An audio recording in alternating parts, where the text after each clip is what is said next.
Boa tarde, irmãos e irmãs. A paz, o amor do Cristo seja convosco. As palestras desse ano estão sendo baseadas no livro Palavras de Vida Eterna, de Chico Xavier, pelo mestre Emmanuel. O capítulo a ser estudado hoje, de número 91, intitulado Apreço. Onde Paulo, numa carta para Efésios, ele diz: dando sempre graças a Deus por tudo em nosso Senhor Jesus Cristo. Emmanuel diz o seguinte: o universo é uma corrente de amor em movimento incessante. Não interrompa as afluências das vibrações. Amigos queridos, amigas amadas, fomos criados por Deus à sua imagem e semelhança, de forma simples e ignorante, dotados de inteligência e livre-arbítrio. E aqui estamos nós. Já fomos seres primitivos, vivendo unicamente pela subsistência e a sobrevivência. Hoje, nos consideramos seres civilizados. Eu abro aspas. Nos consideramos seres civilizados. A máxima do cristianismo: amai ao próximo como a si mesmo. A máxima de um ser civilizado: o meu direito se encerra onde começa o seu. Se assim fosse, estaríamos num mundo de muita paz e harmonia, o que não é verdade. Estamos, na verdade, em um planeta de expiação e provas. Quantos de nós têm a capacidade de olhar para o firmamento, ver a quantidade de estrelas no universo infinito e dar graças a Deus por aqui estarmos, pelo dom da vida, pela presente encarnação? Esse planeta Terra, governado por nosso Mestre Jesus Cristo, tem todas as condições e nos fornece todos os subsídios para que tenhamos uma evolução plena e harmoniosa.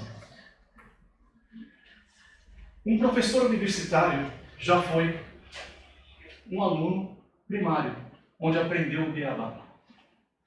Estudou, se dedicou e hoje ele é um professor universitário.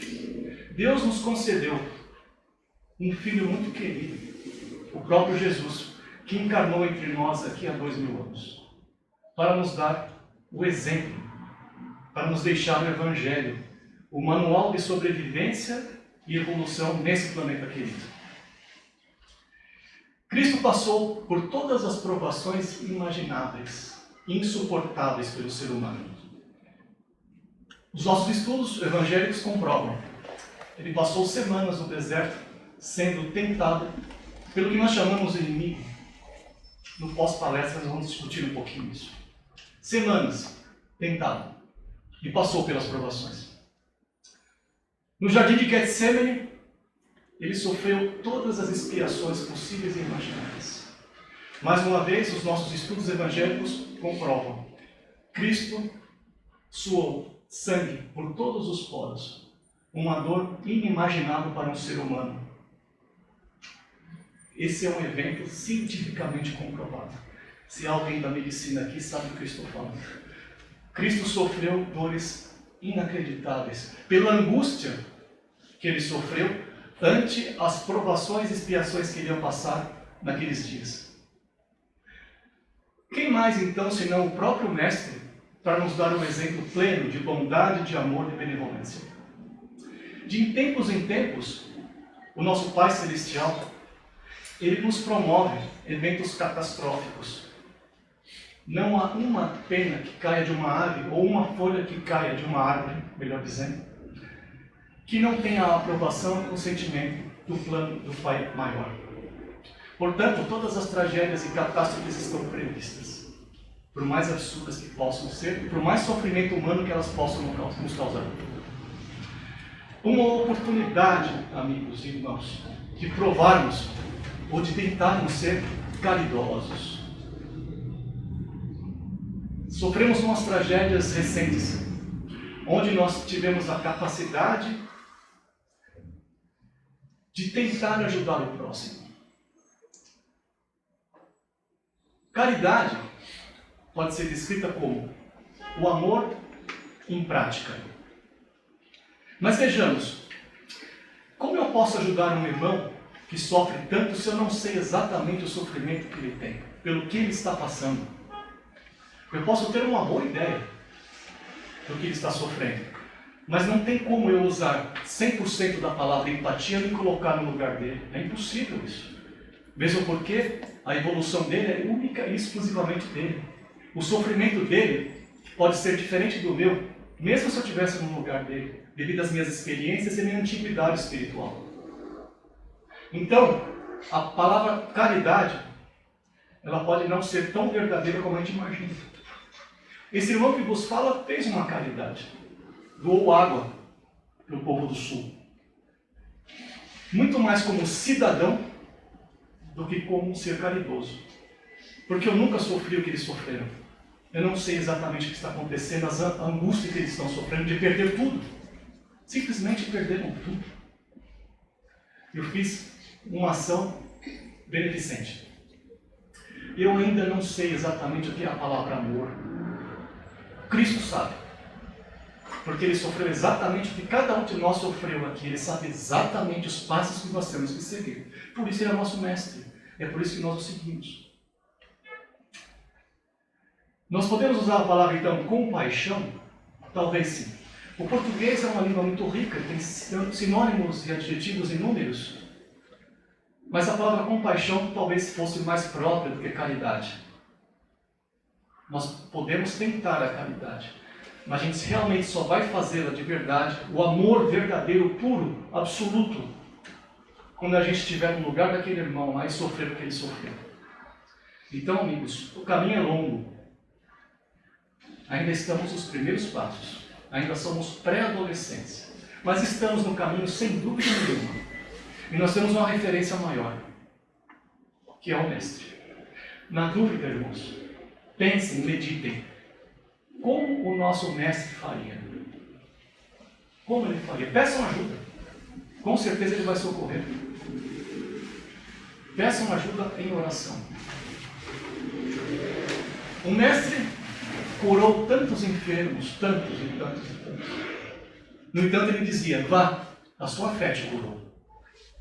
Tenhamos fé, coragem para enfrentar os nossos problemas. Nós estamos num mundo de expiação e provas. A felicidade plena aqui não é possível. Nós vivemos momentos de felicidade. Nós não temos ideia do que é a felicidade plena e pura. É impossível ter felicidade saindo aqui à rua e vendo irmãos sofrendo tanto. É impossível. E é impossível ajudar a todos. Nós não temos essa condição. O Mestre tem. Não é? Muito bem. Então, o Mestre Emmanuel ainda nos orienta. Considera sagradas as tuas obras de obrigação, mas não te esqueças do minuto de apreço aos outros. Ninguém é tão importante ou tão menos importante que não possa ajudar outra pessoa. Nós vivemos em sociedade, e é assim que Deus o quis, e assim Ele o fará. Não somos seres individuais. Apesar de sermos sido criados individualmente, sozinho ninguém chega a lugar nenhum, porque a referência é muito pequena. Eu preciso ter a referência do irmão para saber o que é o crescimento, a estagnação ou o retorno. Eu preciso saber. Como exemplo, em administração de empresa a gente diz: inteligente administrador que aprende com o erro dos outros. A gente não precisa sofrer. Para que sofrer tanto, gente? Nós temos tantos exemplos. Essa casa nos dá tantas aulas maravilhosas, dá o curso. O próprio passe harmoniza nossa alma. Nós temos inúmeras ferramentas para tentarmos ser felizes, ou procurar o caminho da felicidade. Nos harmonizar com esse planeta. Esse planeta nos dá todas as condições. E ele é tão harmonioso que nós temos as estações do ano, onde quando a Terra se afasta um pouquinho do Sol, em termos universais, um pouquinho só do Sol, a gente já sente frio ou calor. A harmonia do universo é plena e perfeita. Passamos momentos muito difíceis nesse planeta. Eu tinha uma suspeita, ainda enquanto adolescente, que a criação da bomba atômica, o nosso planeta correu um grande risco. E recentemente assisti um filme que comprovou isso. O próprio criador da bomba atômica não sabia, 100%, se o mundo não ia ser destruído. Ele não sabia, gente. corremos um risco enorme de destruir nosso planeta. Graças a Deus, os seres espirituais não permitiram que isso fosse ocorrido ou acontecido. Porque o universo depende de nós. O universo de cada um de nós. Nós somos deuses. Um dia nós vamos ter um planeta para governar. Acreditem. Fomos criados para isso. Estamos sendo treinados e evoluídos exatamente para isso. Então levemos a vida a sério. Sejamos prudentes em nossas ações. Estendamos a mão àquele que nos pede ajuda. Assim como Cristo fez. Vá e não peques mais.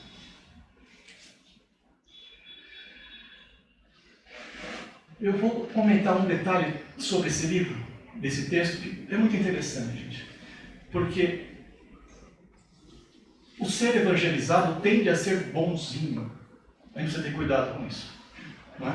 O que Chico diz é que temos que ser polidos. Mas a gente não pode lisonjear alguém que pratica o mal. A gente está incentivando o mal. Muito cuidado com o que nós colocamos como esmola. Muito cuidado. Faça o que o coração mandar. Mas a gente pode estar incentivando um mal muito ruim. Temos irmãos carentes, sem dúvida nenhuma. É só sair aqui na porta que a gente já vai ver. Agora precisa ter muita prudência com o que a gente faz, com a nossa caridade, nossa compaixão. Na dúvida, faça uma oração e jamais cobre um retorno. Nem mesmo a cobrança de eu quero que aquela pessoa cresça. Eu quero que aquela pessoa evolua. Ela está respeitando e usufruindo do livre-arbítrio. Se nem mesmo Deus interfere em nossas vidas de uma maneira abrupta, existem exceções, claro, Ele nos deixa livres para fazermos o que quisermos. Tudo posso, nem tudo me convém. Tenhamos disciplina, assim como Emmanuel cobrou do Chico. Disciplina, disciplina, disciplina. Vamos ao Emmanuel mais uma vez. Por mais duro que seja a estrada, aprende a sorrir e a abençoar, para que a alegria siga adiante, incentivando os corações e as mãos que operam a expansão da bondade divina. Deus é misericordiamente bom, justo.